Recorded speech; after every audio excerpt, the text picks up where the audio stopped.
atau mungkin ada Kak kecepatan atau Kak ini kok belum jelas tuh bisa langsung raise hand aja ya teman-teman atau bisa langsung komen aja.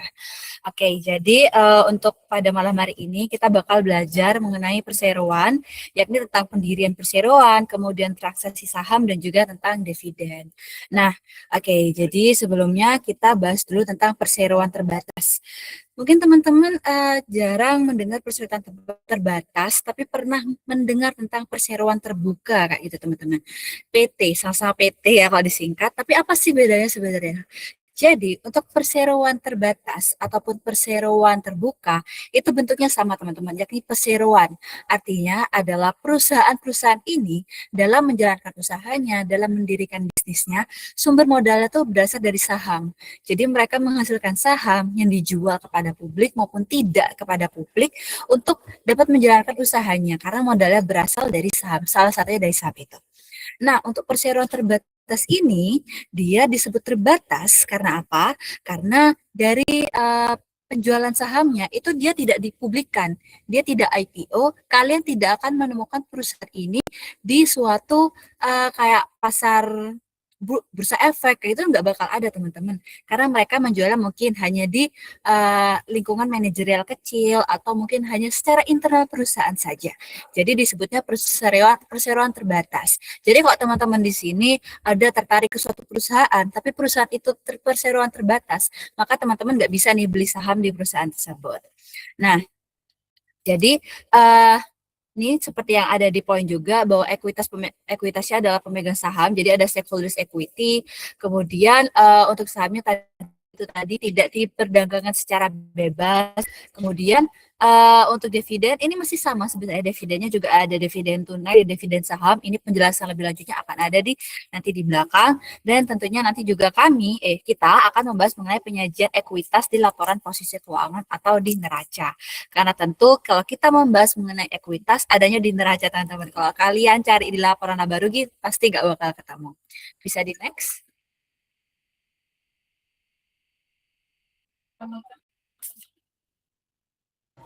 Oke, jadi berdasarkan jenis kepemilikan, perusahaan itu bisa dibedakan menjadi 3. Jadi ada perusahaan perseorangan, di mana ini dimiliki oleh satu orang.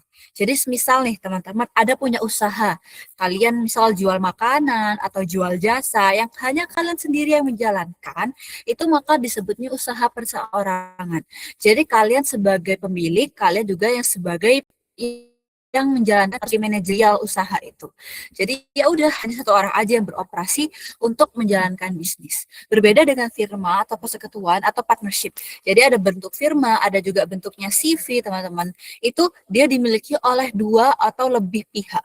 Jadi biasanya akan agreement kayak gitu, ada perjanjian untuk menjalankan usaha. Entah itu perjanjiannya bisa berbentuk satu pemilik modal, satu yang memberikan modal, satu yang menjalankan, atau dua-duanya yang memberikan modal dan dua-duanya menjalankan. Itu bisa terjadi teman-teman. Jadi itu yang disebut sebagai usaha firma atau usaha berdasarkan partnership. Nah, kemudian ada juga perusahaan perseroan terbatas. Ini corporation. Nah, untuk perseroan ini lagi-lagi ada yang terbatas dan ada yang terbuka. Kalau terbuka pasti sahamnya bisa ditemukan di pasar bursa efek Indonesia, teman. Nah, ini modalnya itu terbagi atas saham. Jadi ada saham, bisa juga dari pemilik menyerahkan modal itu bisa. Tapi umumnya menggunakan saham, dan saham ini biasanya entah itu dibagikan, dijual belikan, itu sesuai dengan kebijakan perusahaan masing-masing. Next. Nah, kemudian ini ada karakteristik perseroan. Nah, jadi dalam pendirian perseroan itu tidak hanya kita asal buat, asal namain ini perseroan. Nggak bisa, teman-teman. Karena perseroan itu diatur oleh undang-undang namanya Undang-Undang Perseroan. Nah, di sini ada Undang-Undang Nomor 40 tahun 2007 yang membahas mengenai perseroan terbatas. Di sana dibahas mengenai suatu usaha atau suatu perusahaan itu bisa dikatakan sebagai perseroan terbatas itu jika memenuhi hal apa saja sih. Nah, itu dijelaskan dalam undang-undang tersebut. Nah, kemudian juga ada badan hukum. Jadi perseroan itu bentuknya adalah badan hukum alias suatu usaha yang didasari oleh landasan hukum, teman-teman. Jadi dalam mendirikan perseroan itu langkahnya panjang banget. Harus dengan notaris, harus dengan ahli hukum untuk menentukan bagaimana nanti pembagian modal dan lain sebagainya. Jadi dalam mendirikan perseroan terbatas itu sangat sangat berdasarkan dengan hukum. Nah, kemudian di dalam organ perseroan itu ada namanya pihak atau entitas yang menduduki posisi tertinggi, yakni rapat umum pemegang saham. Nah, mungkin sebelum aku membahas mengenai itu, teman-teman di sini ada yang tahu nggak apa bagaimana sih struktur organisasi perseroan di Indonesia? Mungkin kalau ada yang tahu bisa lewat chat gitu ya. Mungkin ada yang tahu kak kayaknya dipimpinnya oleh ada CEO-nya deh kak Adi Dracin. Atau mungkin kayaknya ini deh berdasarkan mungkin di dalam perusahaan ada kayak pemilihan umum atau gimana kak. Nah oke jadi aku langsung jelasin aja. Jadi kalau di dalam perseroan itu ada struktur organisasi ya teman-teman. Jadi yang paling atas sendiri atau yang paling menduduki puncak dari struktur organisasi itu adalah pemegang saham. Kenapa? Karena ia yang menentukan berapa sih perusahaan ini berjalan dengan modal berapa itu pemilik saham teman-teman. Mereka kan yang menyerahkan, anggapannya menyerahkan uang. Ini loh modal untuk usaha jalan kayak gitu kan. Itu melalui saham. Jadi para pemegang saham ini memiliki namanya rapat umum pemegang saham. Ini untuk mengumumkan dividen, untuk mengumumkan bagaimana jumlah modal atau jumlah saham yang beredar itu dengan RUPS teman-teman. Jadi siapakah yang berhak mengambil keputusan dalam penjalanan perseroan? Maka jawabannya adalah rapat umum pemegang saham atau RUPS. Jadi bukan suatu pemilik tunggal ya perusahaan perseroan itu, tapi itu adalah milik secara utuh dari pemegang saham. Kemudian di bawah pemegang saham itu ada dewan komisaris. Dewan komisaris ini ditunjuk oleh pemegang saham. Kamu yang jadi dewan komisaris. Tujuannya untuk apa sih dewan komisaris? Dewan komisaris ini adalah untuk sebagai controller, teman-teman. Dia kalau kalian ikut organisasi misal, itu kan ada namanya steering committee lah, dia yang mengontrol, yang mengawasi, itulah dewan komisaris. Kemudian di bawah dewan komisaris itu ada namanya dewan direksi, kemudian ada juga manajer puncak dan ada karyawan. Mereka lah yang disebut dengan manajerial. Ada manajerial puncak, menengah, bawah kayak gitu kan. Nah, mereka lah yang mengelola perusahaan secara langsung, berbeda dengan dewan komisaris yang hanya mengawasi dan mengontrol. Kalau direksi, jajaran direksi, mereka lah yang menjalankan kayak gitu. Jadi CEO itu tadi bukanlah pemimpin utama daripada perusahaan, dia termasuk di dalam jajaran direksi. Nah, kemudian ada PT tertutup, kemudian juga ada PT terbuka. Ini tadi ada perseroan terbatas tertutup dan perseroan terbuka ya, perseroan terbatas terbuka. Ini berdasarkan dari bagaimana mereka mengelola sahamnya, teman-teman. Kemudian juga untuk perseroan ini ada kewajiban yang terbatas atau ada limited liability, teman-teman. Jadi sejauh mana suatu orang itu bisa mengontrol, bisa memutuskan suatu hal atas perusahaan itu berdasarkan saham yang dipegang. Semakin tinggi persentase saham yang dipegang, itu berarti dia semakin punya kuasa untuk mengontrol apa yang bisa dijalankan oleh perusahaan. Biasanya kalau dia bahkan bisa sampai tidak hanya memberikan suara, tapi bisa sampai mengubah keputusan. Kemudian laba perseroan itu dikenakan oleh pajak, yakni PPh Badan. Jadi kalau teman-teman belajar pajak, kayak gitu nanti ada PPh Badan, itu biasanya dikenakan kepada perusahaan-perusahaan atau perseroan karena mereka ya udah statusnya ada perseroan, mereka dikenakan oleh PPh Badan kayak gitu. Kemudian ada dividen. Dividen ini adalah bagian keuntungan laba yang diberikan oleh perusahaan kepada para pemegang saham. Jadi kalian nih, misal aku punya perusahaan nih, misal perusahaanku adalah Unilever. Teman-teman di semua di sini membeli saham Unilever. Nah, kalian kalau bayar saham kan kalian nggak cuma ngasih saham cuma-cuma dong. Kalian pasti berharap ada return kayak gitu. Nah, return atau kalian ingin dapat untung itu disebut dividen. Jadi dividen adalah keuntungan yang kalian dapatkan yang diberikan oleh perusahaan dan itu dikenakan oleh pajak perorangan. Jadi nanti teman-teman itu dikenakan pajak PPh perorangan atas penerimaan dividen. Karena kan dividen anggapannya adalah pendapatan kalian kayak gitu. Kemudian ada juga pajak ganda atas dividen dan juga ada beberapa kelemahan-kelemahan utama dari bentuk usaha perseroan, di mana sebenarnya tidak bisa dikatakan kekurangan secara utuh ya, karena ini juga menjadi suatu kelebihan, yakni karena ada pemisahan ya antara pemilik dan juga manajemen, itu sebenarnya bagus teman-teman. Karena apa? Karena akhirnya usaha atau perusahaan ini bisa berjalan lurus karena yang memegang strategis ini ya pemilik saham, yang memegang secara teknis adalah manajerial. Jadi tidak akan ada perseteruan, tapi juga bisa muncul perseteruan jika antara pemilik saham atau dengan ahli-ahli strategis ini dengan manajerial ini malah ada perbedaan pendapat. Kemudian ada tadi ya pajak ganda itu berarti sebagai entitas hukum terpisah. Jadi perseroan itu adalah subjek pajak. Jadi ia dikenakan pajak. Nah, dengan demikian laba neto yang dibagikan itu dibagikan sebagai dividen itu nantinya akan dikenakan pajak penghasilan perusahaan dan dikenakan lagi dalam pajak penghasilan pribadi. Nah, seperti itu. Terus ada juga biaya regulasi. Seperti yang aku sebutkan tadi bahwa saya dalam pendirian perseroan itu banyak sekali unsur-unsur regulasi, maka perseroan itu harus memenuhi ketentuan-ketentuan seperti standar akuntansi dan peraturan yang diterbitkan oleh OJK atau POJK. Nah, kalau misalnya mereka melanggar tentu ada sanksi. Next.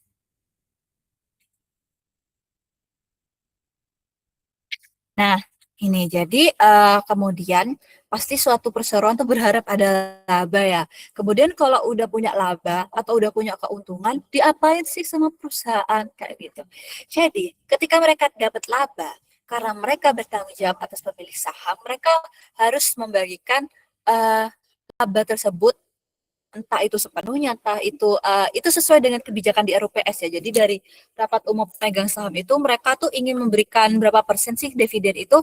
Nah, itu dibagikan kepada pemegang saham atas dividen. Jadi dividen itu apa ya, besaran dividen itu diumumkannya lewat RUPS. Sekali lagi RUPS adalah pemegang posisi tertinggi dalam PT. Kemudian ada yang tidak dibagikan kepada pemegang saham. Jadi kadang teman-teman, nggak semua PT itu setiap tahunnya itu memberikan dividen. Misal, mungkin karena perusahaan ingin memperluas cabang, jadinya labanya malah digunakan untuk operasional atau untuk memperluas sayap perusahaan, maka dia memutuskan untuk tidak membagikan dividen bisa. Atau mungkin perusahaan ada di ambang rugi, ada di ambang kolaps, jadi memutuskan untuk tidak membagikan karena kalau dibagikan malah nggak punya uang, itu bisa aja, sesuai keputusan RPS kembali. Nah, jadi itu ada juga yang tidak dibagikan kepada pemegang saham dan ini dicatat sebagai saldo laba. Teman-teman harap diingat, ada dua, kita ketemu dua akun sekarang, ada dividen dan juga ada saldo laba. Next.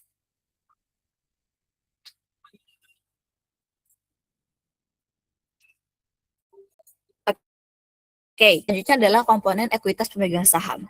Jadi, saham itu ada banyak macamnya, tadi sudah aku sebutkan. Yang pertama ada modal disetor. Jadi modal disetor itu anggapannya adalah saham itu digunakan sebagai modal gitu ya, sebagai modal di mana ada saham biasa, ada common stock dan juga ada saham preferred. Apa sih sebenarnya beda dari saham ini? Jadi jumlah modal dasar atau apa ya, ya jumlah modal dasar dari suatu perseroan itu disebutkan dalam akta pendirian perseroan tersebut. Nah, kata modal ditempatkan dan modal disetor itu mengacu pada lembar saham yang diterbitkan. Jadi perusahaan itu menerbitkan sahamnya sendiri. Nah, kemudian sebuah perseroan itu dapat memperoleh atau membeli kembali sejumlah saham yang telah diterbitkan dan sisa saham yang berada dalam kepemilikan para pemegang saham kemudian disebut saham beredar. Jadi mereka menerbitkan saham, nah saham yang diperjualbelikan itu yang disebut saham beredar. Dan perusahaan kalau misalnya butuh lagi, ya bisa diambil gitu. Jadi konsepnya gini teman-teman kalau saham itu. Aku punya perusahaan, aku menerbitkan 10 saham, 10 lembar saham. Nah, kalau 10-10-nya aku pegang, berarti perusahaan punya 100% saham tersebut.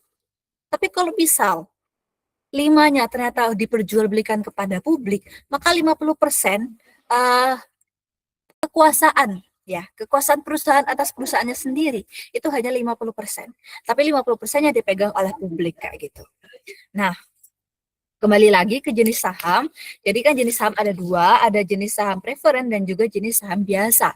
Nah, kalau jenis saham biasa itu adalah saham yang ya yang biasa diterbitkan teman-teman yang ada di Bursa Efek Indonesia tuh disebut saham biasa. Kenapa? Karena pemilik dari saham biasa ini punya hak yang setara. Aku beli saham di Bursa Efek, kamu beli saham di Bursa Efek. Ya udah sama. Kita punya hak yang sama nih. Hak pengambilan keputusan, hak memberikan suara itu sama. Nah, itu berbeda lagi dengan saham preferen. Nah, saham preferen itu saham yang ketika dimiliki itu ada keistimewaannya. Keistimewaannya adalah ini apa ya? Yang pertama, dia tuh didahulukan ketika pemberian dividen. Tadi kan aku sebutkan, perusahaan tuh bisa berikan dividen, bisa tidak, gitu kan, sesuai dengan kondisi perusahaan. Nah, misal lagi mode krisis nih, maka yang diutamakan untuk diberikan dividen adalah pemilik saham preferen.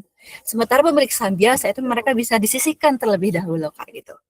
Nah, kemudian untuk saham preferen ini sendiri itu sayangnya itu memberikan hak kepada pemegangnya untuk menerima terlebih dahulu dari pemegang klasifikasi lain. Nah, semisal dia tidak apa ya perusahaan itu nggak bisa ngasih uang, maka perusahaan itu bisa ngasih dalam bentuk aset. Jadi aset tetapnya diberikan kepada pemilik saham preferen itu bisa. Tapi sayangnya untuk pemilik saham preferen itu dia nggak punya hak suara teman-teman. Yang punya hanya pemilik saham biasa gitu. Kemudian kita ketemu saldo laba di sini, di mana di sini ada beberapa kata yang perlu diingat. Pertama, saldo laba itu adalah akumulasi laba perusahaan yang tidak dibagikan kepada pemegang saham. Sekali lagi, kalau dibagikan dividen, kalau tidak dibagikan berarti dia menjadi saldo laba. Kemudian ada laba, ketika perusahaan itu mendapatkan laba, itu maka akan menambah saldo laba sesuai namanya. Nah, tapi jika rugi maka akan mengurangi saldo laba. Nah, dividen dia akan mengurangi saldo laba. Misal, kalau perusahaan tidak membagikan dividen, maka kan saldo labanya 100%. Tapi karena dia membagikan dividen, maka saldo labanya harus dikurangi untuk membagikan dividen. Nah, makanya dividen itu mengurangi saldo laba. Nah, kemudian pembagian laba kepada pemegang saham tidak mempengaruhi modal di sektor. Karena modal di sektor itu berarti yang masuk gitu loh. Pembagian laba itu adalah bagian dari konsekuensi pengadaan saham. Next.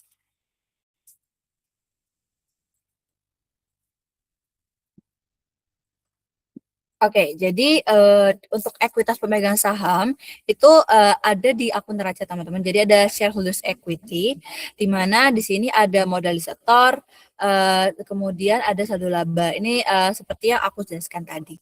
Nah, next. Nah, ini. Jadi misalnya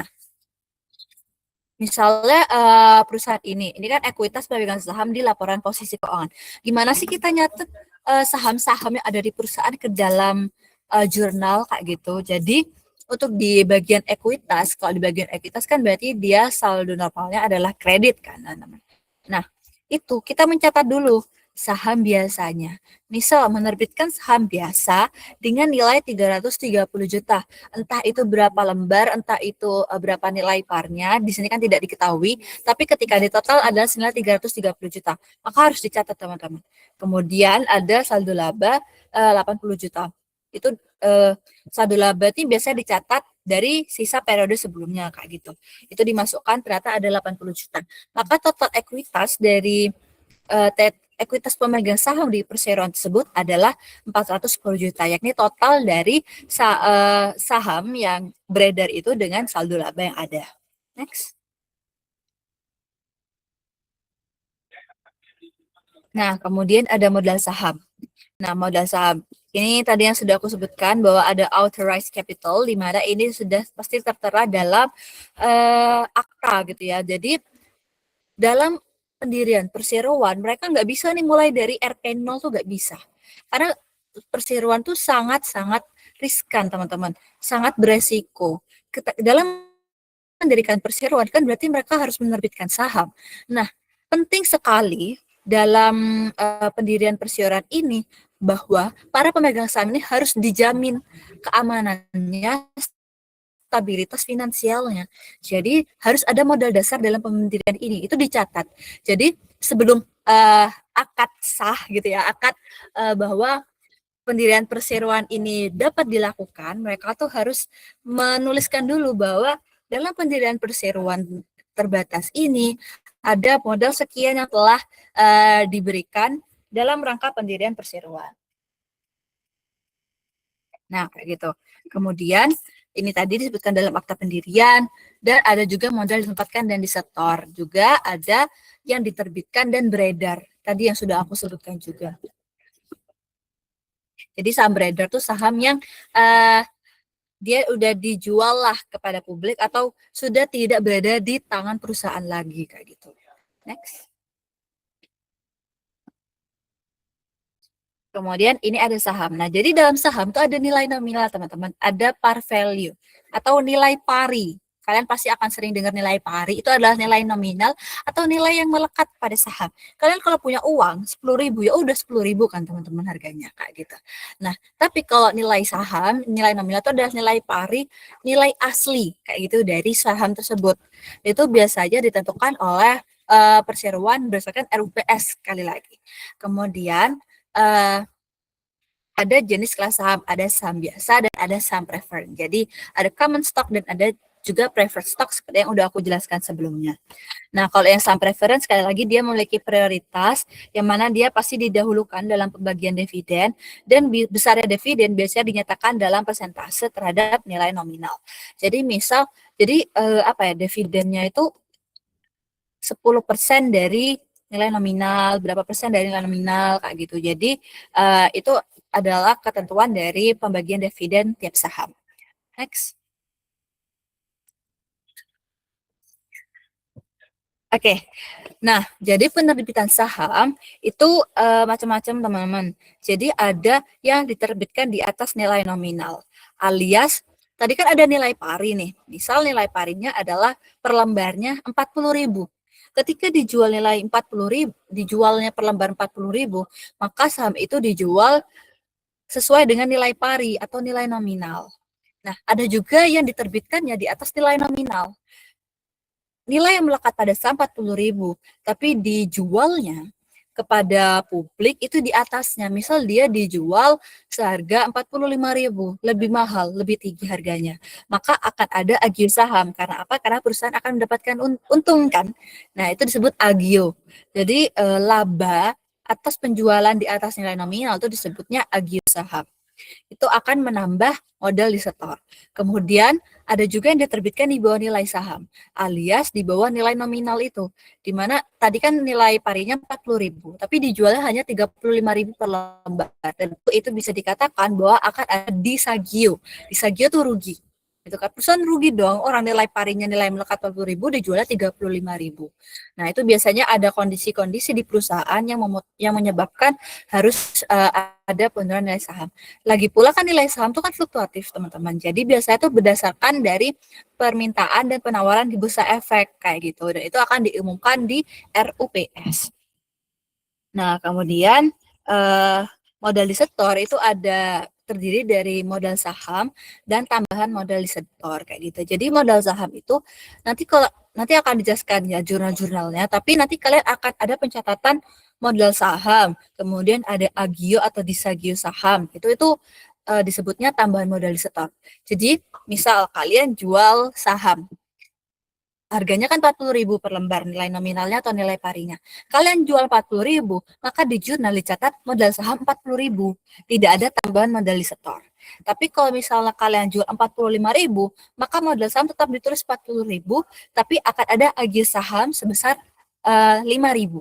Beda lagi kalau yang di bawahnya, misal dijual 30.000, maka modal saham tetap ditulisnya 40.000, tapi di sisi yang berlawanan akan ada disagio saham sebesar 10.000. Jadi nanti 40.000 dikurangi 10.000 jadi 30.000.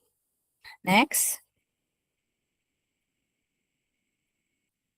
Nah, ini contoh ya. Contoh perusahaan menerbitkan saham kayak gitu ya.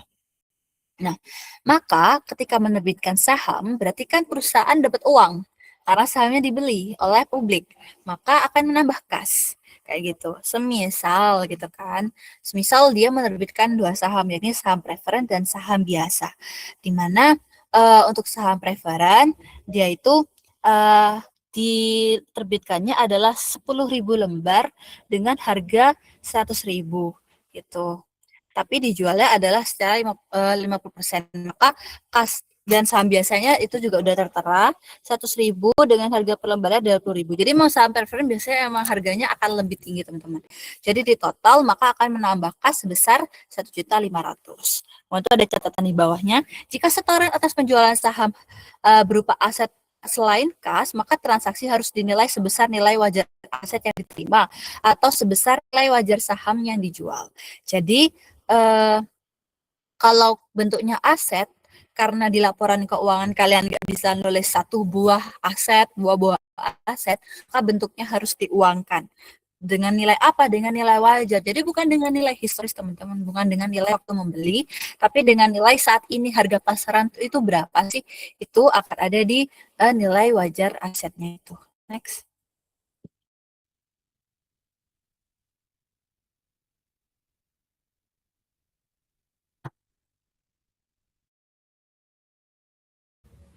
Bisa di next.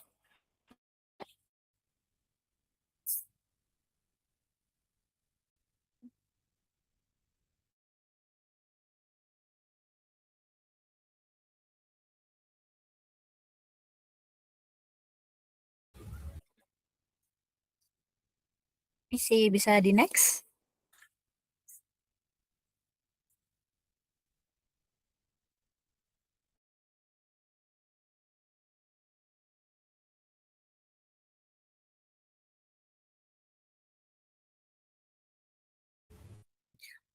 Teman-teman ini udah ganti slide Kak atau sinyalku ya yang bermasalah? Sebentar ya Kak, mungkin jaringan saya yang terkendala. Oke. Sudah Kak, ini udah saham treasury. Wait, bentar.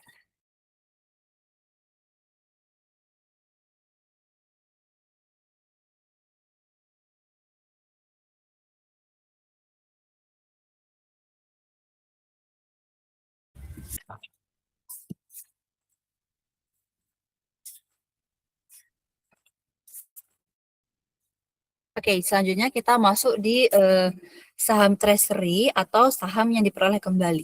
Jadi tadi kan perusahaan dia menerbitkan saham, diperjualbelikan kepada publik kayak gitu kan. Nah, jadinya kan akhirnya persentase kepemilikan perusahaan atas perusahaannya sendiri kan berkurang kayak gitu. Ya kan? Karena dimiliki publik. Jadinya pemegang sahamnya akan jadi semakin banyak kayak gitu. Nah, tapi semisal perusahaan yang membeli kembali nih saham-sahamnya karena meningkatkan persentase kepemilikan perusahaan tersebut atas perusahaannya sendiri, itu boleh banget teman-teman. Jadi mereka bisa membeli kembali saham yang telah diperjualbelikan kayak gitu. Nah, untuk treasury stock ini atau saham treasury ini dia punya ketekan dari modal saham kayak gitu dan mengurangi jumlah saham beredar. Misal yang beredar sudah ada 10.000 saham, 10.000 lembar saham. Tapi karena dibeli kembali oleh perusahaan misal 2.000, maka yang beredar kan hanya tersisa 8.000 lembar saham saja. Dan ini diperoleh next.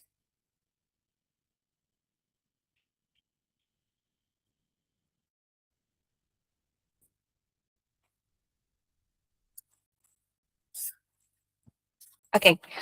Kemudian untuk treasury stock ini dia dicatatnya dengan metode biaya atau dengan cost method dan pada saat pembelian saham kembali itu nilai treasury atau nilai saham treasury ini dicatat sebesar harga perolehannya.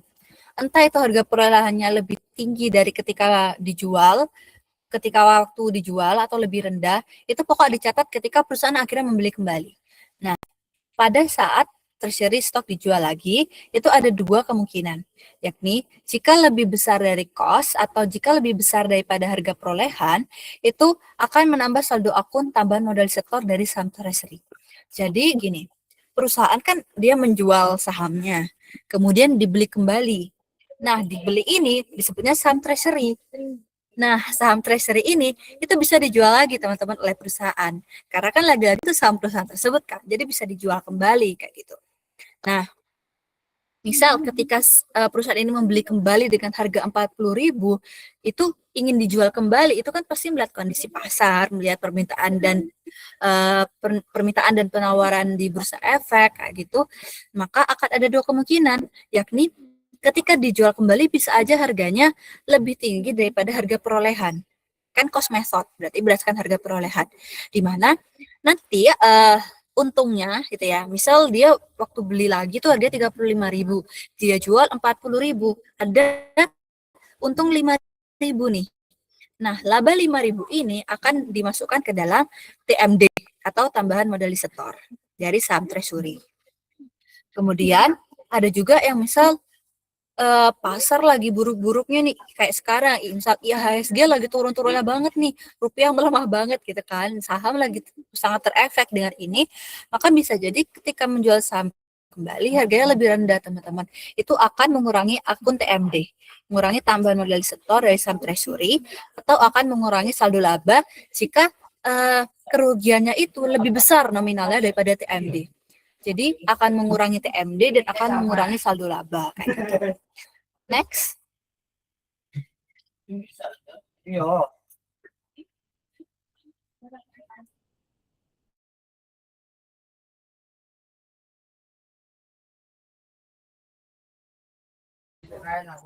Oke, kita oke.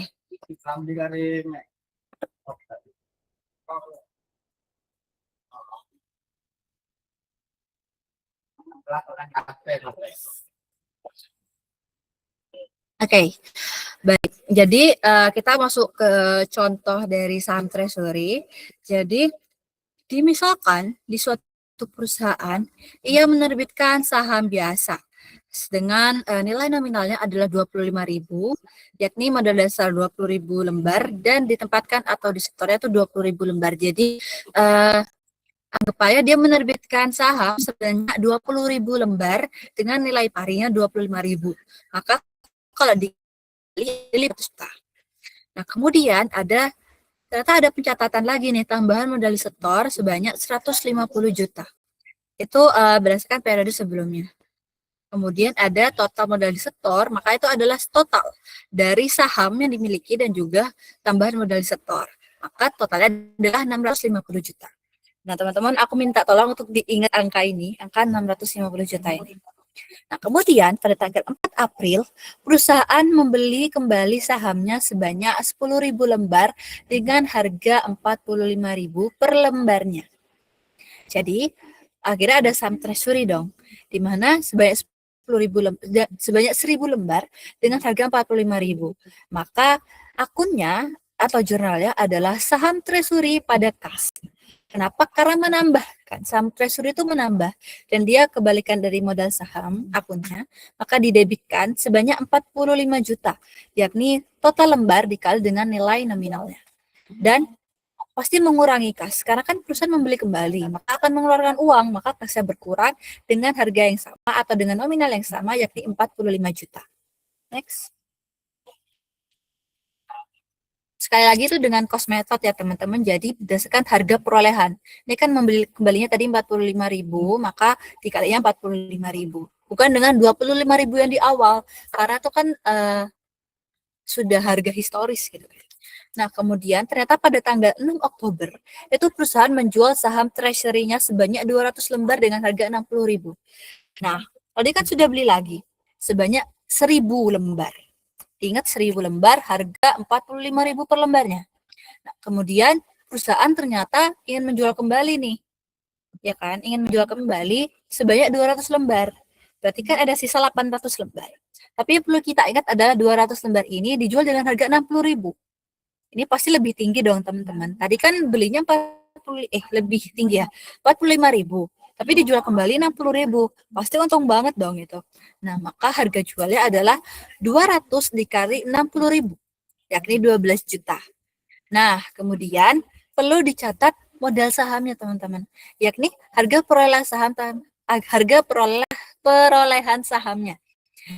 Ya, ini tadi ketika memperoleh saham itu kembali, berapa sih harganya? Ini kan 45.000. Tapi karena yang dijual hanya 200 lembar, maka hanya dikali 200. 200 kali 45.000 adalah 9 juta. Nah, kalau di sini Berarti kan harga jualnya lebih tinggi daripada harga perolehan, maka mendapatkan laba. Selisihnya adalah laba sebanyak 3 juta. Maka ini adalah TMD, tambahan modal disetor. Ia akan menambah TMD. Nah, maka jurnalnya adalah sama kas 12 juta. Karena kan menjual dengan harga 12 juta, maka perusahaan mendapatkan 12 juta. Kemudian dicatat saham treasury-nya 9 juta. Saham treasury ini adalah modal saham yang tadi dengan harga perolehan. Dan ada tambahan modal setor di sisi kredit. Dua-duanya di kredit ya teman-teman, yakni 3 juta. Nah, TMD ini adalah selisih. Selisih dari harga jual dan harga perolehan. Karena untung, maka dia dikredit alias menambah tambahan modal disetor sebanyak 3 juta. Seperti itu. Jadi, saham treasury itu wajib dicatat berdasarkan nilai perolehan.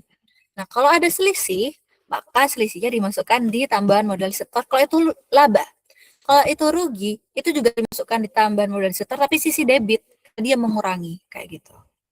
Next.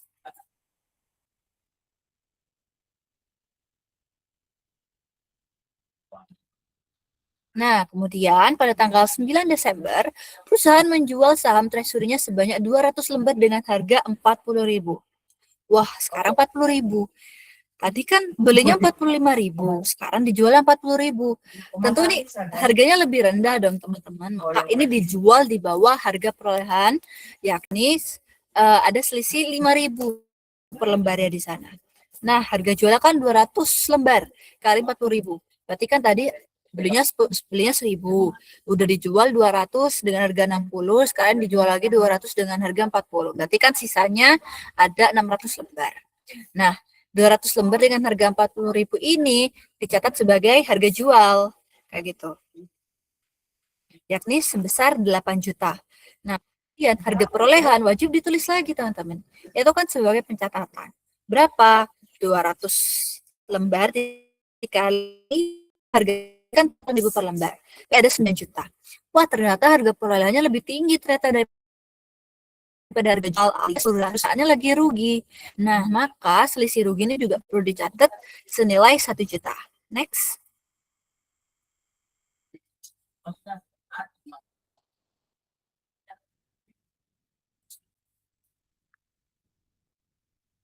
Nah, maka pencatatannya adalah pertama dicatat dulu kas alias uang yang didapat dari penjualan. Tadi kan penjualannya 8 juta ya. Dicatat berarti kas 8 juta di debit karena kan dapat kas, kalau dapat di debit dong. Nah, kemudian ada TMD. TMD ini saldo normalnya ada di kredit. Tapi kalau dia terkurangi atau mengurangi sifatnya, maka dia akan ada di debit gitu, teman-teman. Maka akan ada 1 juta tambahan modal disetor di sisi debit gitu. Nah, saham treasury-nya maka akan dikreditkan. Karena saham treasury kan saldo normalnya kredit. Nah, itu 9 juta ditulis sesuai dengan harga perolehannya. Lagi-lagi karena dicatatnya berdasarkan cost method kayak gitu. Maka kalau kita mencatat tambahan modal disetor saham treasury, maka pada tanggal 6 Oktober itu dicatatnya ada 3 juta teman-teman. Ada 3 juta yang masuk, yang apa ya namanya, yang menambah TMD dicatat. Kemudian itu kan dicatat di sisi kredit ya. Kemudian pada tanggal 9 Desember ada 1 juta yang mengurangi. Itu dicatatnya di sisi debit atau di sisi kiri sebesar 1 juta. 1.000 gitu kan ya. Biasanya kan dalam 000, dalam FP00, berarti dalam ribuan rupiah. Maka saldo dari TMD-nya adalah saldo normal dikurangi pengurang, alias 3 juta dikurangi 1 juta. Ini ada 2 juta. Jadi ini juga perlu diingat teman-teman bahwa tambahan modal di sektor yang ada di perusahaan sekarang adalah 2 juta. Next.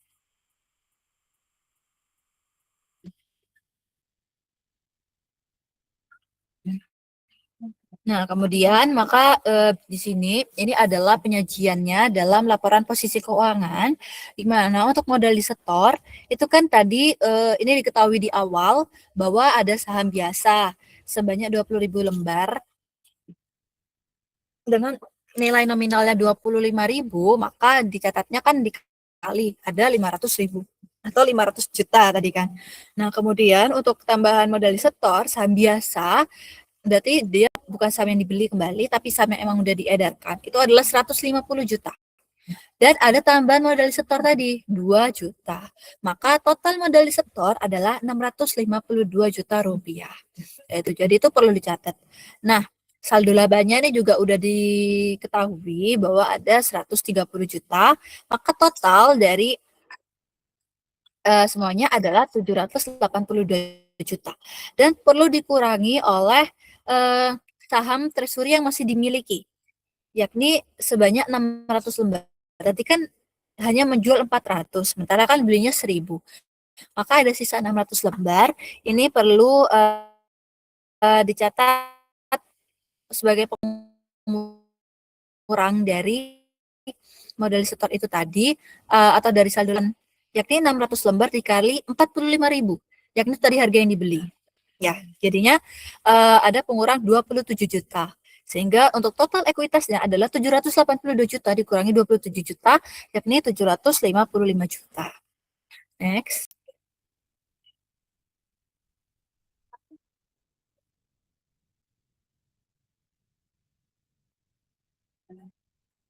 Nah, kemudian pada tanggal 5 Januari, ini contoh saham treasury yang dijual di harga per ini sama kayak tadi ya teman-teman. Jadi kalau dijual ya 200 lembar dengan harga 30.000,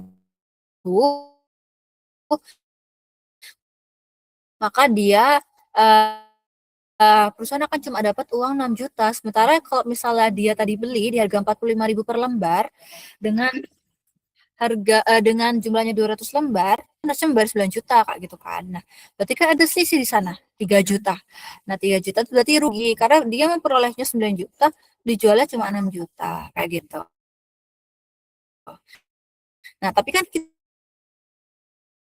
ingat tadi bahwa TMD atau tambahan modal investornya kan hanya tersisa 2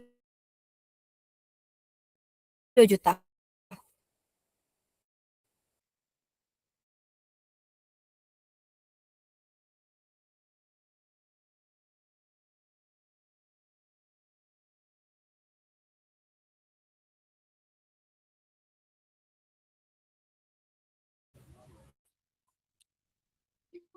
Oke, mungkin bakal aku lanjut aja. Jadi uh, tadi kan diketahui bahwa TMD-nya kan ada 2 juta ya teman-teman, ya kan? Terus selisihnya adalah 3 juta. Kan dia sudah seperti yang aku sebutkan di awal, bahwasanya ketika di sagio saham atau ada rugi dalam saham ini, akan dia yang pertama mengurangi tambahan modal setor. Loh, tapi kan TMD-nya lebih tinggi saldo.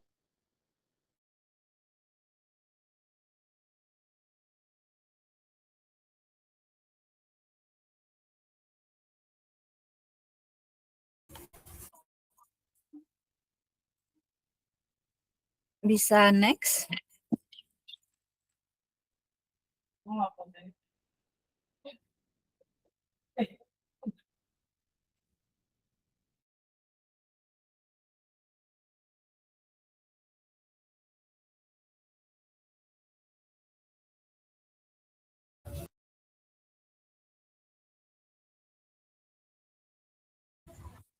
Oke. Nah, tadi nih dari 3 juta itu maka akan dipisah teman-teman. Yang 2 juta dia akan mengurangi tambahan modal setor. Dia akan mengurangi TMD. Karena kan TMD-nya sisa 2 juta, ruginya 3 juta. Berarti ya udah dihabiskan TMD-nya 2 juta itu, maka 1 jutanya yang tidak bisa diambil dari tambahan modal setor akan mengurangi saldo laba kayak gitu. Jadi pertama mengurangi dulu TMD-nya, baru kalau misalnya ternyata ruginya lebih gede daripada TMD-nya, maka akan mengurangi saldo laba juga. Next.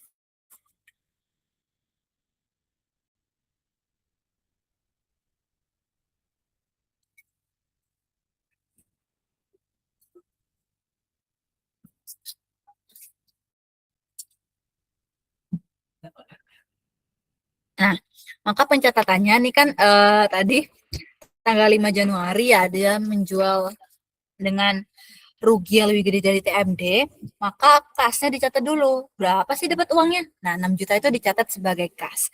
Kemudian karena tadi ruginya 3 juta, maka diambil dulu, dia mengurangi TMD. Sekali lagi, TMD atau tambahan modal disetor, kalau dia sifatnya mengurangi, maka ditaruhnya di debit, yakni sebesar 2 juta, dan karena ruginya 3 juta, maka ada 1 juta yang tidak bisa diserap oleh TMD, dia dikurangilah dari saldo laba sebesar 1 juta. Saldo laba yang biasanya di sisi kredit, karena dia sekarang berkurang, maka didebitkan. Maka ditulislah saldo laba di debit 1 juta. Dan saham treasury, yakni sesuai dengan harga perolehan, dicatat juga di sisi kredit, yakni saldo normalnya, sebesar 9 juta. Maka di sini dapat dilihat untuk di TMD pada tanggal itu harusnya 5 Januari ya. Di 5 Januari itu maka ditulisnya ada 2 jutanya di situ teman-teman. Jadi ada pengurangan lagi sebesar 2 juta. Kenapa kok nggak 3 juta Kak? Karena yang 1 juta itu sudah dikurangi dari saldo laba bukan dari TMD. Sementara yang bawah kan adalah pencatatan TMD. Jadi pure berapa sih berkurang dan bertambahnya TMD itu dicatatnya di khusus jurnal atau jurnal TMD ini sendiri kayak gitu. Next.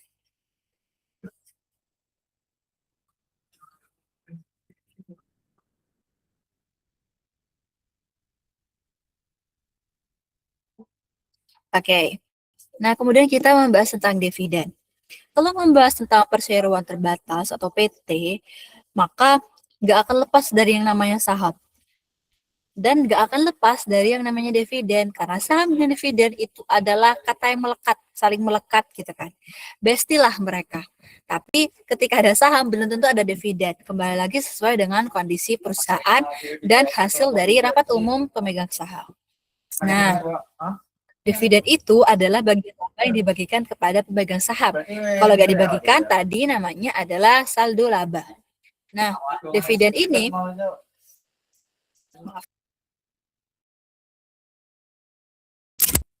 oke, jadi untuk dividen ini dia mengurangi saldo laba karena kan ngambil dari laba gitu kan. Laba kan bagi dua. Kalau misalnya khusus semua untuk saldo laba, tapi kan tidak, karena ada dividen jadinya mengurangi saldo laba. Nah, untuk dividen ini dia tidak mempengaruhi modal disetor, jadi hanya mempengaruhi saldo laba. Nah, dividen itu hanya dibagikan untuk saham yang beredar atau outstanding stock. Jadi kalau misalnya saham itu sudah dibeli kembali oleh perusahaan alias bentuknya adalah treasury stock atau saham treasury, maka itu tidak akan mendapatkan dividen kayak gitu. Nah, ada namanya juga dividen saham preferen, di mana ini dinyatakan dalam persentase terhadap nominal saham preferen. Nah, untuk pengumuman dividen itu mengurangi saldo laba perusahaan. Jadi, meskipun bentuknya hanya pengumuman bahwa pada tanggal sekian akan dibagikan dividen dengan ketentuan berikut-berikut, itu perlu dicatat teman-teman, ada jurnalnya sendiri kayak gitu. Next.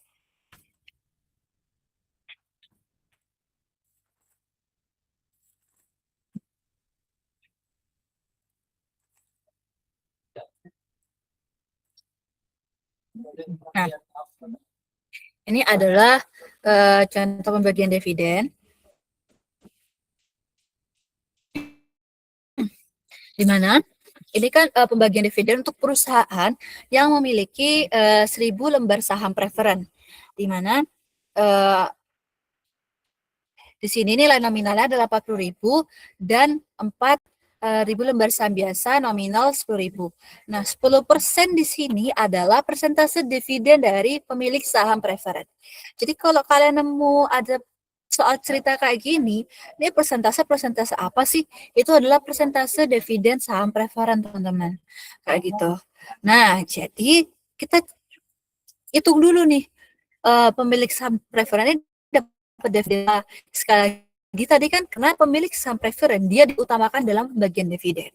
Nah, maka 10.000 dikali 40.000 alias harga nominalnya. Maka akan mendapatkan dividen sebanyak 4.000 per lembarnya.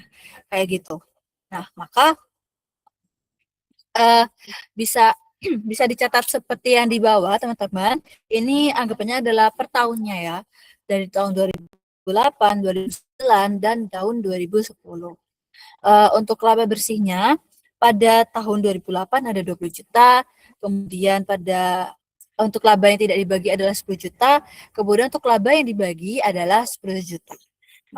Ini adalah sesuai dengan bagaimana kalau laba bersih itu kan berarti semuanya teman-teman. Semuanya tuh ada yang jadi saldo laba dan jadi dividen sesuai kebijakan masing-masing kayak gitu. Nah, hak dividen untuk pemegang saham preferen tetap konsisten sebanyak 4.000 per lembar setiap tahunnya kayak gitu. Kecuali tiba-tiba ada perubahan di sana. Tapi itu jarang banget teman-teman. Jadi ya biasanya kalau udah 10%, yaitu 10% terus setiap tahunnya. Jadi anggap aja pemilik saham preferen itu lebih stabil lah dalam hal penerimaan dividennya seperti itu. Bisa di next.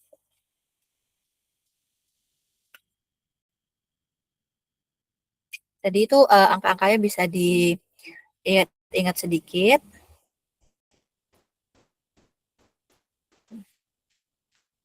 Nah, ini adalah contoh pembagian dividennya. Jadi, misal, pada tahun 2008, dari laba yang dibagikan sebesar 10 juta, saham preferen mendapatkan 4 juta. Kan tadi 4.000 per lembar, kayak gitu. Nah, kan ada 10.000 lembar. Maka, untuk dividen saham preferen 4 juta, kayak gitu. Nah, sisanya baru dibagikan kepada pemilik saham biasa. Nggak tahu tuh berapa orang kan, yang adalah 4.000 lembar sisanya. Yakni berarti sisanya kan tadi dari 10 juta, maka sisanya adalah 6 juta. Kayak gitu. Nah, itu bisa dibagikan. Jadi pasti diutamakan dari pemilik saham preferen terlebih dahulu. Nah, kemudian pada tahun 2009 laba yang dibagikan itu adalah 3 juta. Nah, pemilik saham preferen itu seharusnya dapat 4 juta gitu kan. Nah, tapi ternyata laba yang dibagi cuma ada 3 juta. Ya udah berarti semuanya diberikan kepada pemilik saham preferen. Pemilik saham biasa tidak akan menerima dividen. Jadi memang seperti itu cara kerjanya. Sama dengan yang tahun 2010, kalau misalnya laba yang dibagi adalah 22 juta, pemilik saham preferen pasti akan hanya mendapatkan 4 juta. Lagi-lagi karena hanya ada 1.000 lembar tadi kan saham preferennya. Nah, maka 4.000 lembar 4.000 rupiah per lembar dikali 1.000 lembar maka akan 4 juta. Sisanya sebanyak itu ya udah dibagikan kepada pemilik saham biasa alias menjadi dividen saham biasa. Kayak gitu. Nah, sehingga saham preferen itu tetap akan mendapatkan hak penuh sebesar 4 juta dan akan pemilik saham biasa bisa dapat 18 juta alias menjadi kalau dibagi jadi 4.500 per lembarnya kayak gitu. Memang keuntungannya seperti itu. Kan? Jadi setiap diusahakan untuk saham preferennya udah berarti nanti dividen per lembar itu akan selalu 4.000 kecuali dalam kondisi yang tahun 2009 mungkin perusahaannya lagi turun ya labanya. Mungkin misal kayak Unilever dia tuh sempat turun karena waktu itu lagi rame boykot kan teman-teman. Jadi Unilever sempat turun. Nah, mungkin itu bisa juga berdampak pada dividen yang dibagikan. Nah, jadi preferennya ya udah akhirnya cuma bagi 3 juta ya udah 3 juta khusus untuk semua preferen. Berarti per lembarnya adalah 3.000, saham biasa tidak menerima dividen. Nah, pada tahun 2010 kembali penuh 4.000 per lembar, tapi untuk pemilik saham biasa dia dapat lebih tinggi dividennya yakni 4.500 per lembar. Next.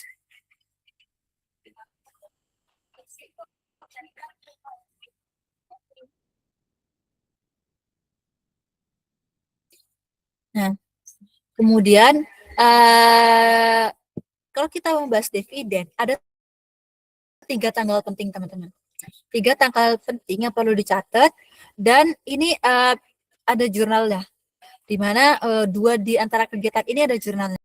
Yang pertama adalah tanggal pengumuman. Coba pengumuman kok dicatat?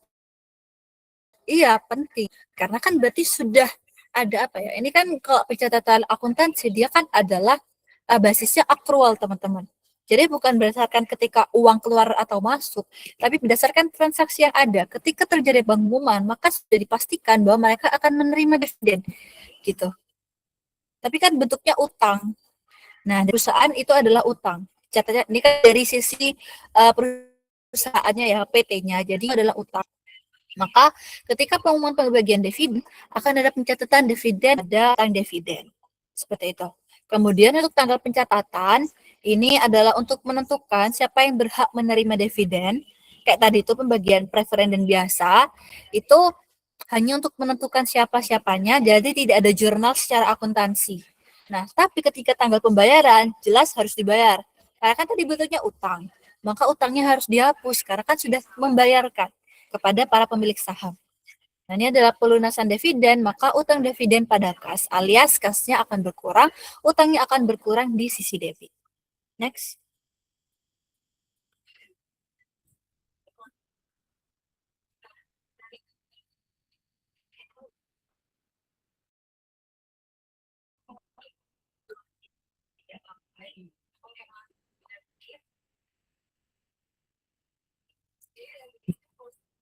Nah, ini ada contoh lagi, ada contoh kasus di mana ini kok ada tanggal-tanggal, teman-teman tolong untuk dicatat ya, kok bisa diingat.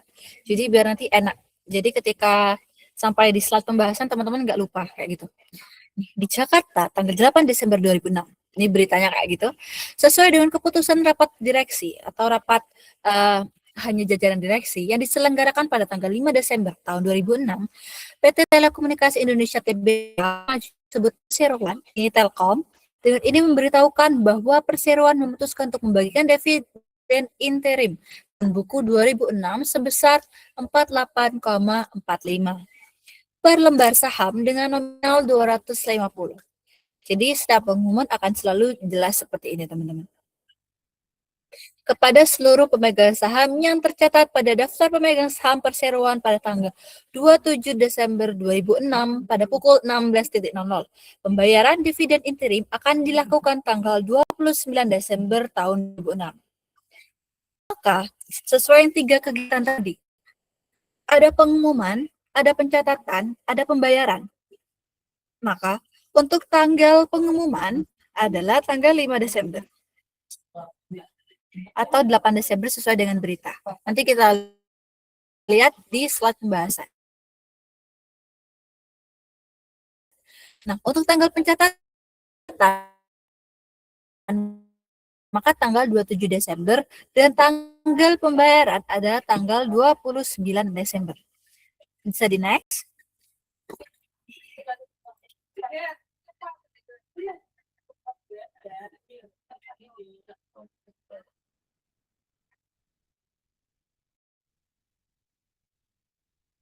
Nah, pada tanggal 1 Desember, ini adalah pengumuman dividen tunai.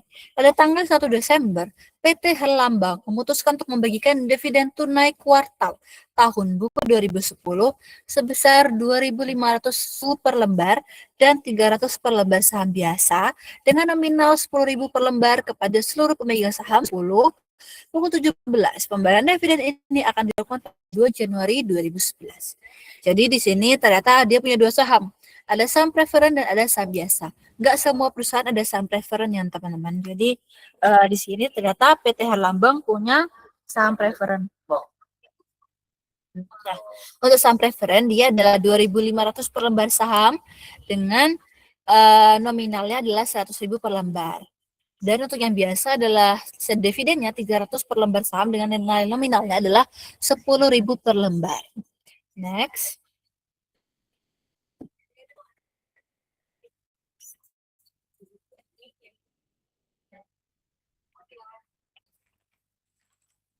Nah, maka di sini dapat dicatat teman-teman.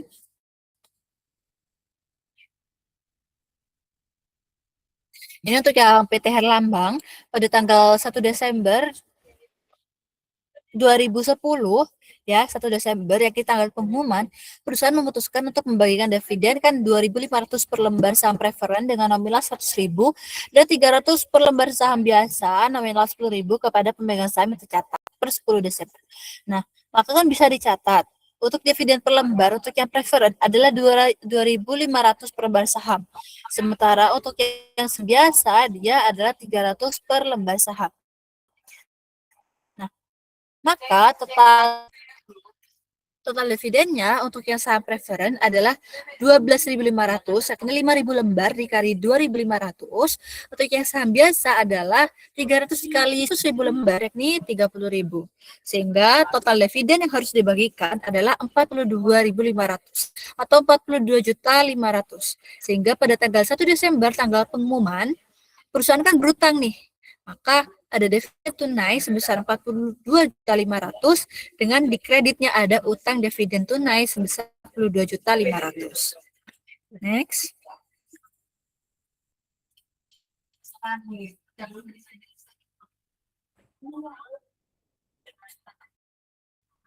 Nah, kemudian tanggal 10 Desember itu kan tadi kan untuk menentukan siapa nih yang berhak menerima dividen. Itu kan tanggal pencatatan, maka tidak ada jurnal secara akuntansi. Langsung melompat, maka jurnal penutupnya untuk yang tadi adalah saldo laba pada dividen tunai, yakni 42.500. Mengapa? Karena kan dividen ini perlu untuk dialokasikan terlebih dahulu, mengurangi saldo labanya kan, mengurangi saldo laba, jadi perlu dicatat terlebih dahulu. Nah, kemudian karena tadi pembayarannya adalah melewati masa fiskal yaitu pada tanggal 2 Januari, makanya juga perlu dicatat teman-teman. Tadi kan akhirnya utangnya terbayar, yakni sebesar 42.500. Maka utang pada kas itu perlu dicatat sebesar 42.500. Next.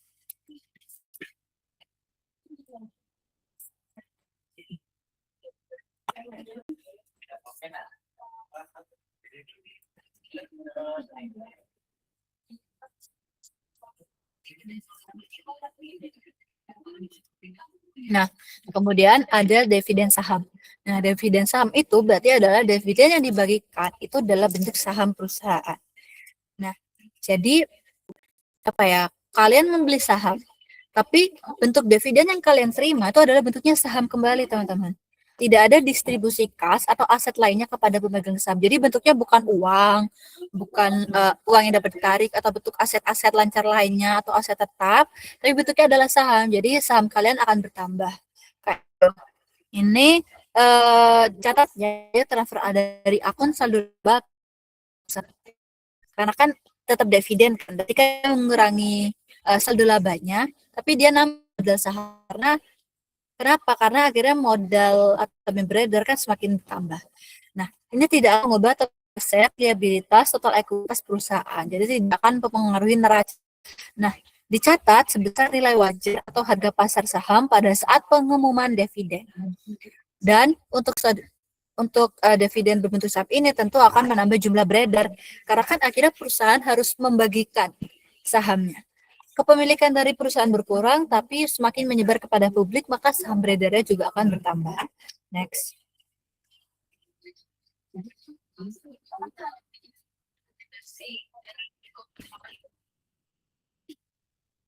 Nah, ini adalah contoh dividen saham, di mana untuk saham biasa, yakni ada jadi perusahaan itu menerbitkan saham senilai 20.000 dengan total saham yang beredar adalah 2 juta lembar. Maka total dari saham biasa yang beredar adalah 40 miliar. Ya kan? 40 miliar. Oke. Nah, kemudian ada tambahan modal setor yakni sebesar 9 juta dan ada sebentar.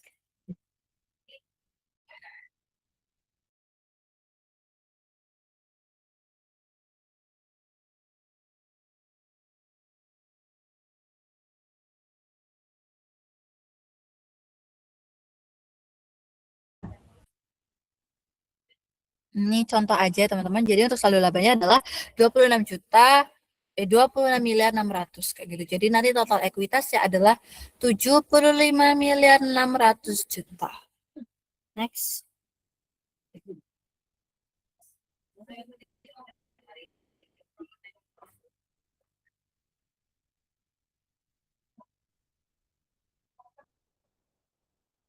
Nah, ini contoh dividen saham stok dividen. Jadi pada tanggal 15 Desember, perusahaan mengumumkan dividen saham sebesar 5% dari saham beredar. Jadi saham yang akan dibagikan ada 5% dari saham beredar. Nah, ini akan dibagikan pada 10 Januari kepada para pemegang saham yang tercatat pada tanggal 31 Desember. Harga pasar saham pada tanggal pengumuman adalah 31.000 per lembarnya.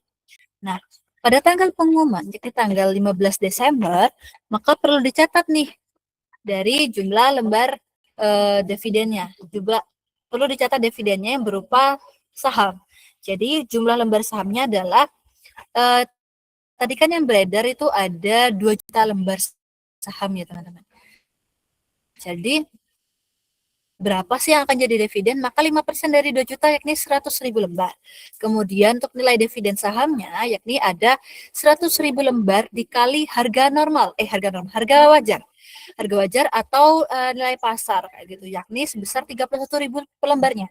Maka nilai dividen saham yang akan dibagikan adalah 3 miliar 100 juta rupiah.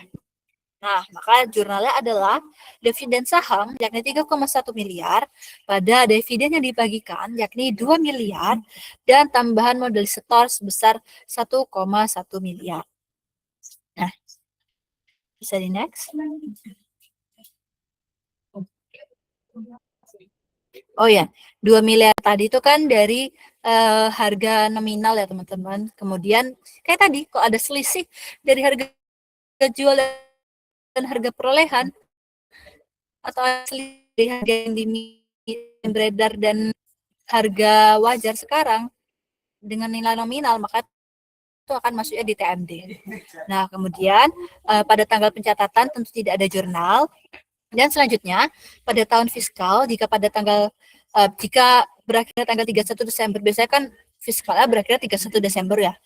Di laporan keuangan pun kan terakhirnya 31 Desember. Maka jurnal penutupnya adalah saldo laba pada dividen saham sebesar 3,1 miliar, alias sesuai dengan dividen yang dibagikan.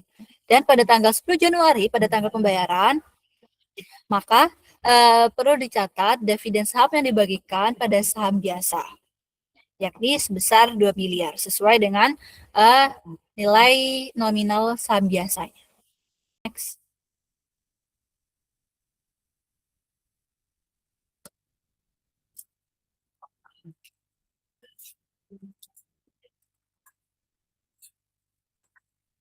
Nah, kemudian ini adalah contohnya lagi. Contoh, jika sebelum dividen saham, jumlah saham yang beredar adalah 2 juta lembar. Nah, tapi kan tadi ada pembagian dividen dalam bentuk saham sebesar 100 lembar, maka setelah dividen saham, maka jumlah saham yang beredar adalah 2 juta 100 lembar. Dan nilai nominalnya itu tidak akan berubah, yakni tetap 20.000. Dan untuk total modal sahamnya, maka akan bertambah, yakni pengalian dari jumlah saham dengan nilai nominal. Yakni yang awalnya 40 miliar, setelah pembagian saham, maka total modal sahamnya adalah 42 miliar. Nah, kemudian tambahan modal setor, yakni ada penambahan juga, yang awalnya adalah 9 miliar, maka bertambah 1 miliar menjadi 10,1 miliar. Kemudian untuk saldo laba, dari awal 26,6 miliar, itu akan berkurang. Nah, ada penambahan dividen, maka akan mengurangi saldo laba, yakni saldo laba menjadi 23,5 miliar. Dan karena tadi kan pembagian dividennya ada 3,1 miliar ya. Dan sehingga total ekuitasnya dia tetap teman-teman. Kan tadi tidak akan mempengaruhi total ekuitas, tapi hanya mempengaruhi saldo laba. Jadi untuk TM dan untuk saldo labanya tetap balance lah anggapannya dari sebelum dan setelah pembagian dividen saham. Next.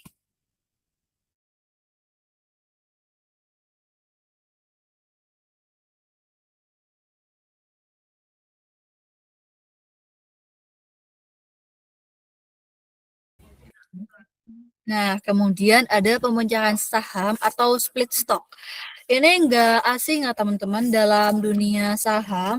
Kadang perusahaan itu ingin mengurangi nilai pari atau nilai yang tertera dari saham biasa dan menerbitkan sejumlah tambahan saham secara proporsional. Nah, saat hal ini dilakukan, maka perseroan dikatakan memecah saham mereka atau men-split saham mereka. Dan prosesnya disebut sebagai pemecahan saham. Nah, ini menurunkan nilai nominal atau nilai pari dari saham dan jumlah lembar sahamnya itu akan bertambah karena kan dipecah. Jadi misal kalian punya uang 10.000, uang 10.000 satu lembar warna ungu. Pemecahan saham itu sama aja kayak kalian nukerin 10.000 menjadi 5.000 5.000. Nilai parinya turun dong per lembar ya kan. Awalnya 10.000 jadi cuma 5.000 per lembar. Awalnya kan 10.000 per lembar. Tapi jadi 5.000 per lembar. Tapi lembarnya bertambah jadi 2. Awalnya 1 jadi 2 kayak gitu. Nah, tapi itu sesuai lagi kebijakan. Mereka mau men-splitnya berapa? Mau satu saham jadi 2, mau satu saham jadi 5, atau mau jadi berapa? Itu sesuai dengan kebijakan masing-masing. Nah, tujuan utamanya dari pemecahan saham ini seharusnya menjadi lebih menarik nih bagi investor karena kan harga saham jadi lebih murah kayak gitu. Jadi akan memperluas jenis dan jumlah pemegang sahamnya.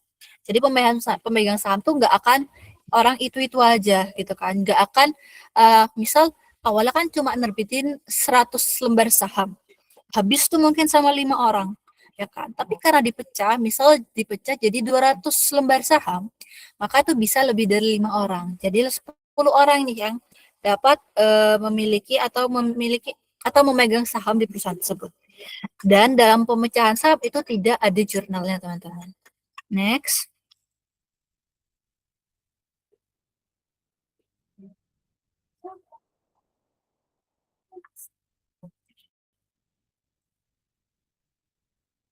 Nah, ini contohnya. Perusahaan memiliki 10.000 lembar saham, nominalnya 100.000 per lembar. Nah, for one, gitu kan. Jadi ternyata satu lembar saham itu dipecah jadi 5. Ini untuk menurunkan nominal. Jadi kan awalnya 100.000, kalau dipecah jadi 5 kan jadi 20.000 per lembar saham. Nah, itu bisa dilihat di tabel. Awalnya saham yang beredar adalah 10.000 lembar. Karena dipecah jadi 5, jadinya ada 50.000 lembar saham. Nilai nominalnya juga akan berubah karena kan dipecah. Awalnya per lembar adalah 100.000, maka akan menjadi 20.000. Tapi total modal sahamnya akan tetap teman-teman. Jadi ini tidak akan mengubah modal saham di perusahaan karena antara jumlah uh, saham yang beredar dan nilai nominalnya itu tetap proporsional kayak gitu. Jadi dia akan tetap sama-sama 1 miliar rupiah. Next.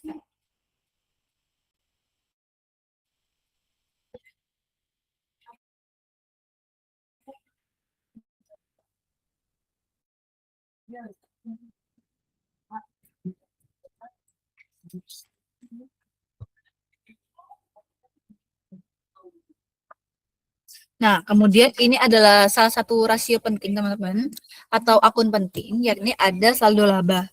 Nah, saldo laba ini kalian akan selalu ketemu aja sama akun ini hampir di mana-mana. Nah, jadi saldo laba itu adalah uh,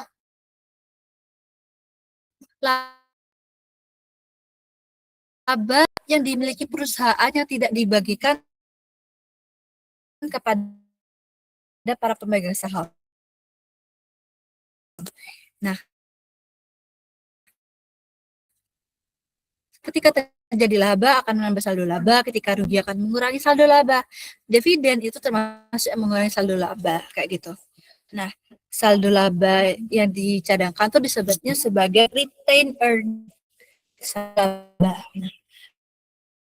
Kemudian ada juga saldo laba yang tidak dicadangkan itu disebutnya unappropriated return earning. Bisa di next.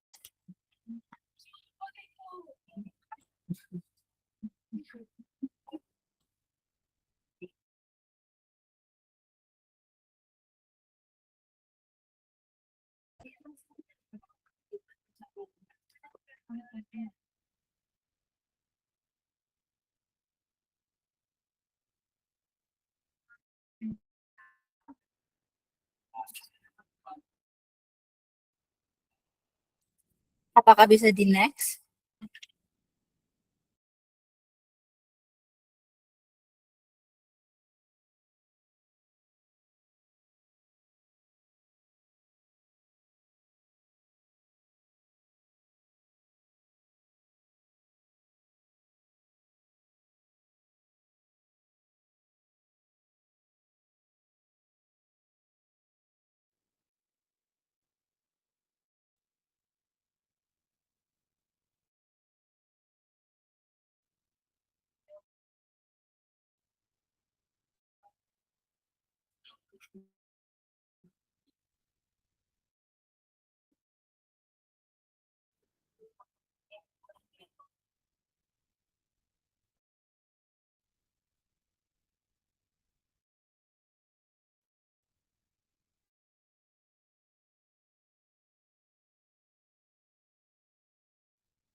Oke, baik. Jadi dalam laporan perubahan ekuitasnya akan dicatat seperti ini. Diketahui bahwasanya perusahaan itu kan memulai tahun fiskal baru ya, maka diketahui ada nilai ekuitas besar ini kan dalam 155 juta yang terdiri atas 850 jutanya dan ada saldo laba accumulated itu sebesar 245 juta dan juga terdapat akun saham treasury senilai 17 juta yang bersifat mengurangi kembali oleh perusahaan. Kemudian sepanjang tahun 2010 utama yang saling bertolak membukukan langsung menambah saldo laba karena laba kan menambah saldo laba. Kemudian dikurangi oleh pembagian dividen nih sebesar 65 juta sehingga secara neto aktivitas ini perusahaan. Nah, kemudian perusahaan juga melakukan 2 transaksi strategi tambahan saham biasa yang berhasil menghimpun dana total jutanya saham biasa dan tambahan modal di setornya, manajemen memutuskan untuk melakukan pembelian kembali saham perusahaan atau ada saham treasury sekaligus mengurangi kas dan ekuitas. Nah, setelah mengakumulasikan bahwasannya perusahaan ini pada tanggal 31 Desember 2010 kasnya tuh meningkat menjadi distribusi akun saham bisa yang naik jadi 9. Kemudian saldo labanya meningkat sehat dari 360 juta meningkat menjadi 360 juta serta ada pengurangan saham treasury yang membengkak menjadi minus 27 juta. Berarti perusahaan banyak membeli saham treasury. Seperti itu teman-teman. Kayaknya ini slide terakhir ya. Jadi mungkin sekian penjelasan dari aku mengenai perseroan, yakni pendirian, transaksi saham, dan juga dividen. Selanjutnya aku kembalikan lagi tadi ke MT atau ke moderator, silakan.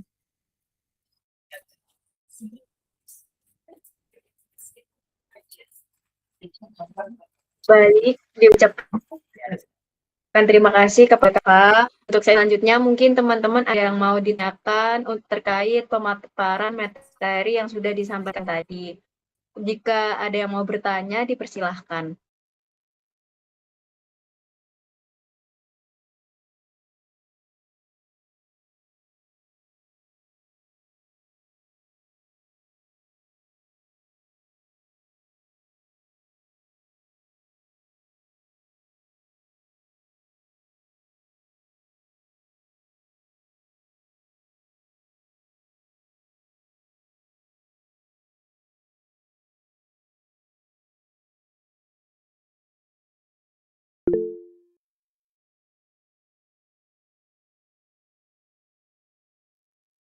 Baik, untuk Ariza dipersilahkan untuk memaparkan pertanyaannya.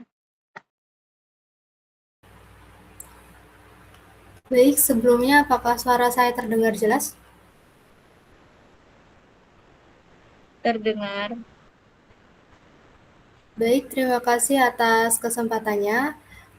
Untuk Kak Diva, saya izin bertanya. Perkenalkan, nama saya Ariza. Jadi pertanyaan saya, setahu saya di dividen itu ada yang namanya dividen kumulatif dan partisipatif.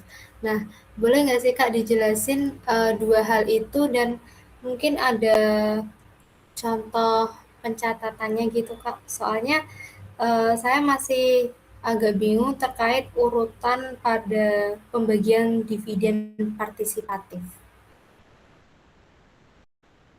Apakah sudah jelas?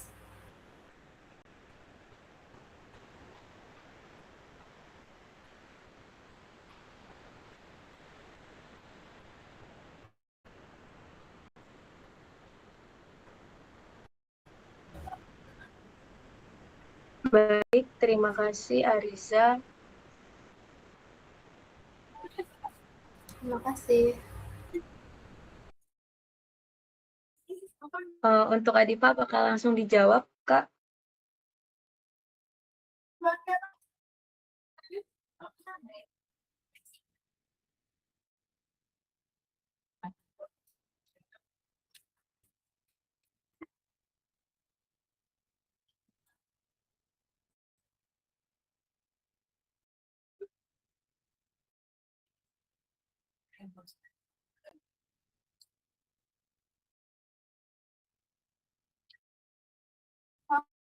Oke, boleh. Aku izin jawab ya. Jadi memang partisipatif ini merupakan bisa dibilang adalah hak istimewa dari pemilik saham preferen. Gimana dividen itu didahulukan kan kalau yang dan sementara dividen non tunai seperti misal kayak ada dividen presiden itu disebut sebagai dividen properti. Nah, dividen kumulatif itu adalah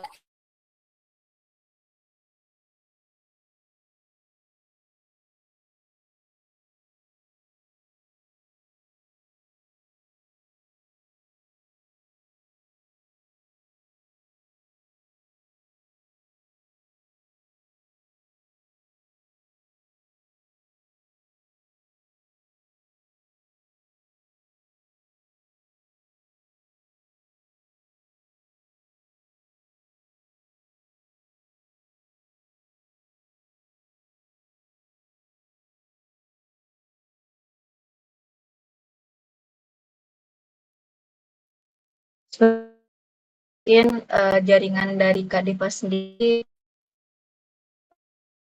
terkendala.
Cek, cek. Kalau sekarang udah dengar nggak teman-teman?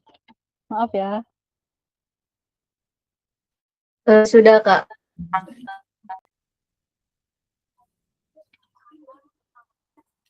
oke Oke,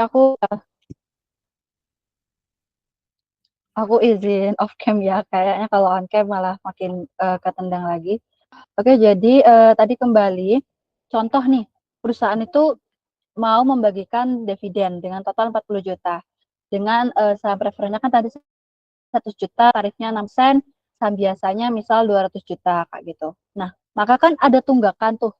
Berarti urutan pembagian dividen 40 juta itu adalah pertama tunggakan tahun lalu dulu dibayarkan ke pemegang saham preferen jika ada.